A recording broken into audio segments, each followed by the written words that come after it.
First question है कि सुमेलित कीजिए कि सूची नीचे दिए गए कूट का प्रयोग कर सही उत्तर का चयन कीजिए। तो फर्स्ट है कि दूरी का मात्रक क्या है। तो दूरी का मात्रक प्रकाश वर्ष किसका मात्रक है? दूरी का। पदार्थ की मात्रा का मात्रक मोल होता है। विद्युत आवेश की मात्रा का मात्रक क्या होता है? कूलम्ब होता है। ऊर्जा का मात्रक क्या होता है? वाट घंटा। तो इसका राइट आंसर क्या हो जाएगा? दूरी का प्रकाश वर्ष, ए का 3, बी का 1, यानी ए इज द राइट आंसर। दोस्तों जो दूरी का सबसे बड़ा मात्रक क्या होता है? तो पारसेक होता है। पारसेक। एक पारसेक बराबर कितना होता है? एक पारसेक बराबर 3.26 प्रकाश वर्ष होता है, या 3.08 गुणे 10 के पावर 16 मीटर होता है। और एक प्रकाश वर्ष बराबर कितना होता है? तो एक प्रकाश वर्ष बराबर अगर हम मीटर में देखेंगे तो 9.46 गुणे 10 के पावर 15 मीटर।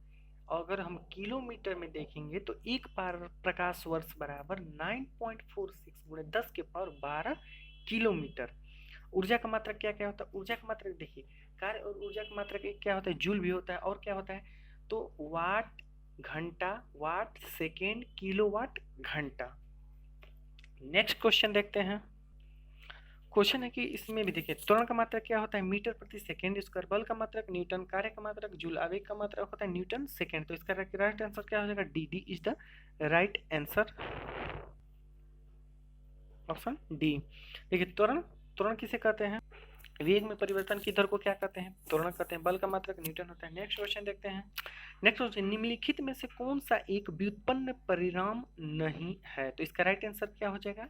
मतलब इसका कहने का मतलब है कि कौन एक व्युत्पन्न परिणाम नहीं है, मतलब तो इसका राइट आंसर क्या हो जाएगा? इसका राइट आंसर हो B. B is the right answer, द्रव्यमान। देखो व्युत्पन्न परिणाम किसे कहते हैं? देखिए मात्रक दो प्रकार के होते हैं। कौन? एक मूल मात्रक होता है, एक व्युत्पन्न मात्रक होता है। मूल मात्रक की संख्या कितनी है? तो 7 है। कौन कौन? पहला लंबाई, दूसरा द्रव्यमान, तीसरा समय, चौथा ताप, पांचवा विद्युत धारा, छठा ज्योतिक तीव्रता, और सातवां है पदार्थ की परिणाम, जिसका मात्रक क्या होता है? मूल होता है। नेक्स्ट क्वेश्चन है कि त्वरण ज्ञात करने का सही सूत्र क्या है? तो त्वरण बराबर क्या होता है? v minus you by T. Option A is the right answer. Next question है कि पदार्थ के संवेग और वेग के अनुपात से कौन सी भौतिक राशि प्राप्त की जाती है? तो देखिए संवेग बराबर क्या होता है? p बराबर m v, यानी द्रव्यमान गुणे वेग। और कह रहा है कि वेग से अनुपात निकालना है, यानी द्रव्यमान यानी m गुणे v बटा v बराबर क्या हो जाएगा? m। द्रव्यमान की प्राप्ति हो जाएगी। C, option C is the right answer. Next question है, कहता है कि प्लांक के अक्षर में किसका आयाम होता है? तो इसको याद करेंगे, बहुत ही इंपॉर्टेंट क्वेश्चन है। प्लांक के अक्षर में कोणीय गति का अनुपात होता है, मतलब आयाम होता है। तो option C, C is the right answer. Next question है कि एक लड़की झूले पर बैठी स्थिति में झूला झूल रही है। उस लड़की के खड़े हो जाने पर दोलनों का आवर्तकाल क्या होगा? तो आवर्तकाल क्या होगा? कम हो जाएगा। Option A is the right answer. देखिए थोड़ा सा इसको एक्सप्लेन करते हैं। देखिए टी बराबर यानी आवर्तकाल बराबर क्या होता है? टी बराबर 2 pi under root L by g. तो यहाँ पे देखिए लड़की खड़ा हो गई, मतलब खड़ा हो गई तो क्या हो गया? उसका गुरुत्वीय त्वरण ऊपर चला जाता है, यानी और थोड़ा सा बढ़ जाता है। जब जी बढ़ जाएगा तो ऊपर एल क्या होगा? घटेगा। जब एल घटेगा तो टी भी घटेगा, यानी उसका आवर्तकाल क्या हो जाएगा? कम हो जाएगा।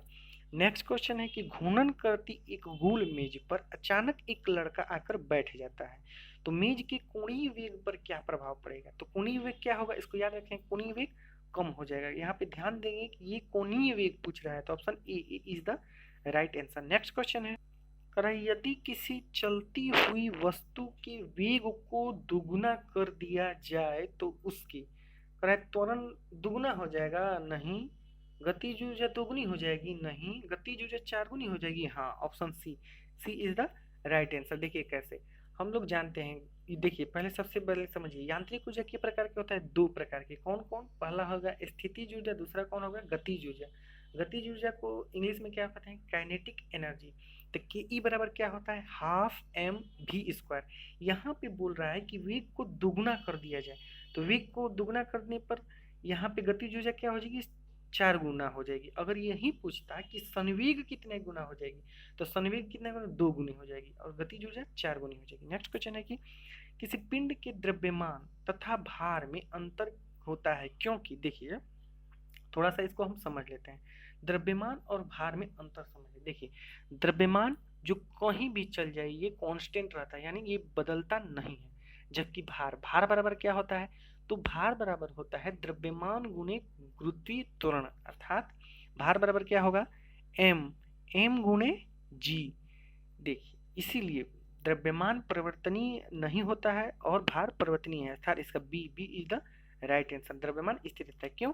क्योंकि देखिए चंद्रमा पर जाएंगे तो जी का मान कम हो जाता है, तो जी का मान कम होगा तो एम का मान भी क्या हो जाएगा? कम हो जाएगा यहाँ पे।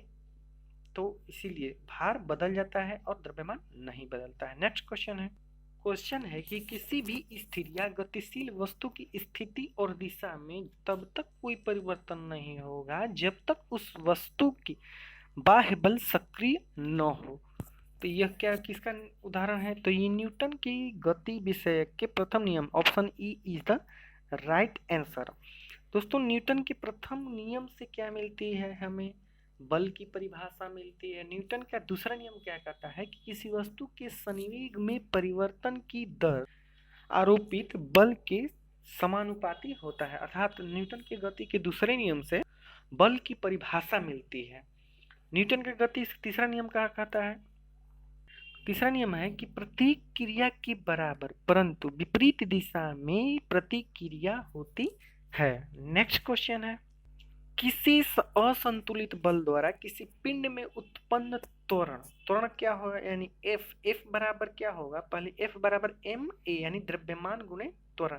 एफ किसके बराबर है? द्रव्यमान के बराबर। एफ किसके बराबर? द्रव्यमान और त्वरण के गुणनफल, यानी बल के अनुक्रमानुपाती होगा। Option B is the right answer. Newton के नेक्स्ट क्वेश्चन है कि न्यूटन की गति के तीसरे नियम के अनुसार क्रिया तथा प्रतिक्रिया में संबंध बल हमेशा भिन्न भिन्न वस्तुओं पर ही लगे होने चाहिए। Option C is the right answer.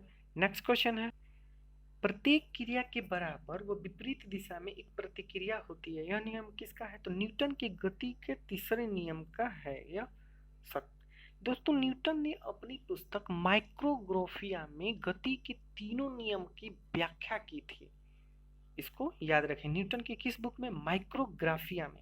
Next question है कि जल में तैरना न्यूटन की गति के किस नियम के कारण संभव है? तो option C, C is the right answer. जल में तैरना, रॉकेट का उड़ना, बंदूक से गोली चलाने पर चलाने वाले को पीछे की ओर धक्का लगना, इस किसका उदाहरण है? तो न्यूटन की गति का तीसरे नियम का उदाहरण। नेक्स्ट क्वेश्चन है, कोई पिंड तब तक विरामावस्था में ही बना रहेगा जब तक कोई बल बाह्य कार्य नहीं करता। यह कथन किसका है? न्यूटन का, जिसका वर्णन किस पुस्तक में किया है? अपनी पुस्तक माइक्रोग्राफिया में किया है। आइंस्टीन, प्रकाश के प्रबलता सिद्धांत किसने दिया? आइंस्टीन ने। आर्किमिडीज सिद्धांत कौन सा है? तो जो नाव नहीं डूबती है किसके कारण? आर्किमिडीज सिद्धांत के काम पकड़ता है। नेक्स्ट क्वेश्चन है कि बल की परिभाषा आती है न्यूटन के पहले नियम से, ऑप्शन ए। न्यूटन के दूसरे नियम से क्या आती है? तो बल का व्यंजक आता है। जिन न्यूटन के नियमों का वर्णन किसमें किया गया था? तो न्यूटन की पहली अपनी पुस्तक माइक्रोग्राफिया में किए थे।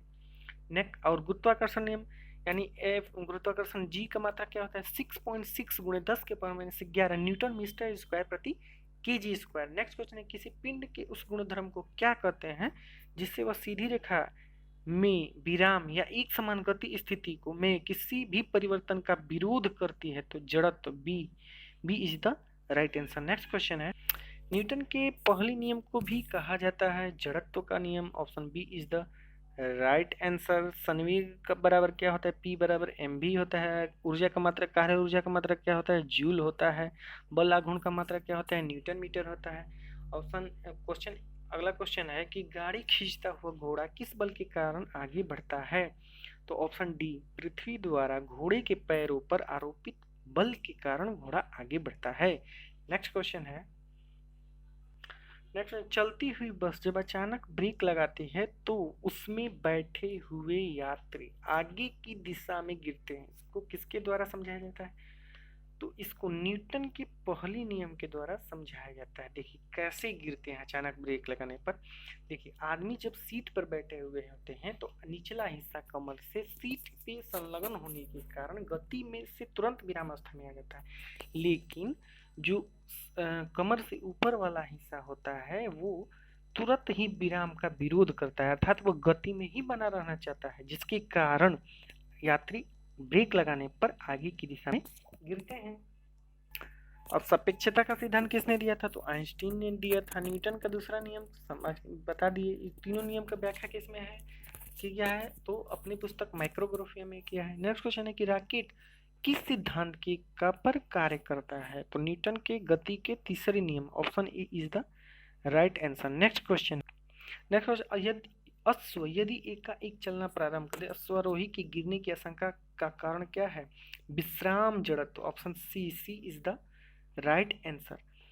देखिए, अश्व यदि एकाएक चलना प्रारंभ कर दे तो जो मनुष्य का कमर से नीचे वाला जो हिस्सा होता है घोड़े के साथ संलग्न रहने के कारण तुरंत गति में आ जाता है, लेकिन ऊपर का हिस्सा गति का विरोध करता है, जिसके कारण अश्वारोही के घिरने की आशंका होती है। नेक्स्ट क्वेश्चन है कि क्रिकेट का खिलाड़ी तेजी से आती हुई बाल को क्यों अपने हाथ पीछे खींचकर पकड़ता है? तो इसका राइट आंसर क्या हो जाएगा? ए, बाल विश्राम स्थिति में आ जाती है। आवर्तकाल बराबर क्या होता है? तो आवर्तकाल बराबर होता है बल गुणे आवेग बराबर क्या होता है? बल गुणे समय अंतराल। नेक्स्ट क्वेश्चन है